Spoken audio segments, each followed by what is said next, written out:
సాయంకాల సమయములో సంధ్యాదీపారాధనలో వచ్చును తల్లి మహాలక్ష్మి, వచ్చును తల్లి వరలక్ష్మి. కాళ్లకు గజ్జెలు కట్టింది, మెడలో హారము వేసింది, పిలచిన వెంటనే పలికింది, అడిగినదంతా ఇచ్చింది.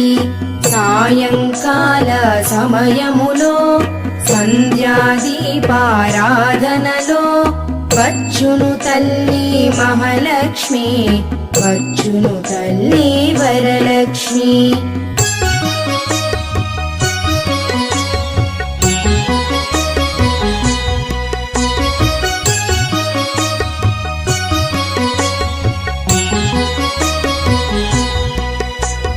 ధనములనిచ్చును ధనలక్ష్మి,